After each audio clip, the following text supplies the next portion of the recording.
Hey guys, I'm Marie Lou. I'm the author of the Legend Trilogy and the Young Elites and Warcross and the Kingdom of Back. And I'm super excited to be able to do this virtual festival and talk to you guys this way.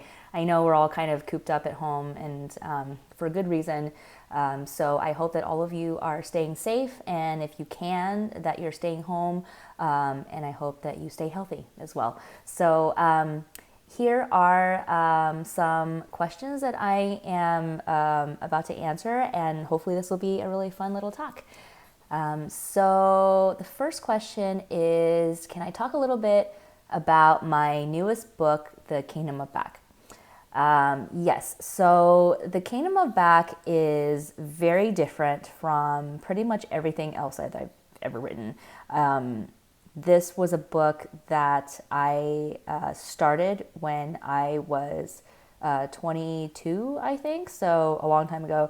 And it's a standalone book. It's historical fiction. I've never written either of those things before, so it's very different in that sense. And it's a book about Mary Ann Mozart, or Nannerl as she was nicknamed.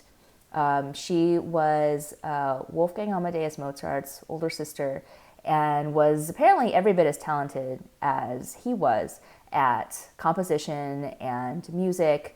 But because she was a young woman growing up in 18th century Europe, she was not allowed to become a composer in the way that her brother was.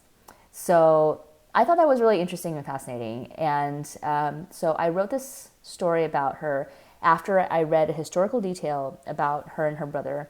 And it was that when they were growing up and toured Europe together to perform, they spent weeks and weeks bouncing around in the horse carriage, and with nothing to do, they created this magical kingdom that they called the Kingdom of Back. And they got really into it, and they drew like a map for it and everything. And I always thought that was the most interesting historical detail. And I was like, okay, I really want to write a story about that. So The Kingdom of Back is about Nannerl Mozart from her point of view, and her growing up, touring Europe with her brother and performing for all the royal courts of Europe, and this magical kingdom that they create together called the Kingdom of Back, and how as she gets older and becomes more frustrated with the limitations put on her, the kingdom around her also grows darker and more menacing and begins to seep into her reality until one day this young princeling from the kingdom comes to her in a dream and gives her an offer that she cannot refuse. So that's a little bit about the book. It was definitely a book that was written out of my comfort zone. You know, I am not used to writing something kind of quieter and historical like that, so it was definitely a challenge, but the story just haunted me and haunted me for years, and I'm really delighted that it's out now, and I hope that you enjoy it. So another question is, let's see, what fictional character, your own or any other, would you most want to be around right now, and why? I would love to be around Hermione right now. I feel like she would know what to do. Yeah, I think she would give me some hope. I think just the whole crew would be nice. Like Harry, it'd be nice to be in that world in general. I feel like facing the Death Eaters is slightly more tangible than facing a coronavirus. So, yeah, I guess that would be nice to see. Let's see. What's something that has inspired you during this time? This is weird to say, but it's just because it's terrible that this is something that, the coronavirus is something that's affecting literally everyone in the entire world. But there's something kind of inspiring about seeing the entire world dealing with this common thing, and so many people being willing to help each other out. Countries helping each other out, like reaching across borders to offer aid and offer masks and offer medical supplies, trying to cooperate together to deal with this crazy thing that is threatening humanity.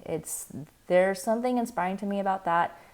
It's incredible to see, this groundswell of support between people, like the stories about people cheering on first responders in Spain, and people on the front lines, working so hard for the rest of us. So it is humbling and inspiring to remember that we are all connected in that way. Having said that, I really hope this coronavirus thing ends soon. Let's see. What's something that never fails to make you laugh? My dogs. My dogs make me laugh a lot. My baby makes me laugh a lot. Like, he's in this really funny phase right now. He's like a little over a year old right now, and I just, like, literally everything he does is hilarious. And he has no idea that he's hilarious, which makes it even funnier. So, him put together with my dogs all day, it's just like watching a circus happening in the house, which is kind of amazing. What do I do to escape from writing and refill my creative well? I honestly need to do this more often. I've just been so short on time lately on like everything, but I typically like to draw. I like to carry a sketchbook around and just kind of doodle little things, and that helps calm me down. I love playing video games. I think that's just like a really nice creative release. I love taking walks. I get so many ideas when I'm taking walks. Reading, of course. And lately it's been more reading nonfiction. I've really enjoyed refilling the creative well that way. And so that's been really nice. And I would say definitely seeing people and talking to friends and, going out and stuff. But that will have to wait for when we are all safer. What am I watching right now, or what are the last 2 shows in my streaming queue? So I love Schitt's Creek. I think it's just one of the best shows on TV. I haven't seen the latest season yet, so don't give me any spoilers, but I am super excited to catch up on that one. I love Next in Fashion, which is on Netflix. It's basically Project Runway on steroids. And it's basically like all these teams of fashion designers who have to create garments in like 12 hours or something, and then go down a runway with them. And it's incredible watching them whip these out, and it's very stressful, but also kind of amazing. It's like watching the Great British Baking Show, but for fashion. Highly recommended. And then, like the rest of the world, I am watching Tiger King, which is just like the weirdest thing ever on TV. Like, the documentary just keeps getting crazier, and I'm like, I really literally have no idea where this is gonna go. And then it goes there. So we'll see what happens later in that one. Let's see. As we endure this period of social separation, words are what bring us together. So what was an early experience where you learned that language had power? That is an amazing question. I wasn't born in the U.S. I came over here from China, and I moved over when I was 5 in the year 1989. And I didn't know any English at the time, so my mom made me go to kindergarten every day and write down, 5 English words and memorize them and put them in the dictionary. And that was literally how I learned to write and how I gained a passion for writing. But at the time, I didn't know how to speak to anyone. And according to my family, I was very much an extrovert when I was a child in China. I was an only child, I was like the center of the family. And so I was very outgoing and very bold and very outspoken. And then when I moved to the States, it was like my world turned upside down. Suddenly I was alone for huge parts of the day. My parents had no choice. They both worked really long hours, and there was no one to watch me. I didn't understand the language. So I feel like the change in language, that barrier, really changed my personality, permanently. Like I'm a quite introverted person now, and I don't know, who knows if maybe that's how I would have turned out eventually, but I can't help but wonder, if I had stayed in China, what my personality would be versus what it is now, which I am kind of like a quieter, maybe more thoughtful person, but I was quite spoiled in China, so it's probably for the best. But it has the power to change who you are as a person. It has the power to change other people. That's probably my earliest and most endearing memory of how language can change people. Let's see. And can you tell your readers a story about how you persevered through a tough moment in your life, especially as a young person? Aside from, the challenges of moving here and learning about a new culture and adjusting to that, honestly, one of the hardest things I had to do was to get over the idea of rejection as I was trying to pitch my stories. I started trying to get published when I was 14 or 15 and got rejected just hundreds and hundreds of times, as I should have. Like, my writing was not good at the time. So it was a good thing that I was rejected, but at the same time, I really let it get to me because the rejections felt very personal. And you however bad your first writing is, you still put your heart into it. Like, there is a piece of your soul in there.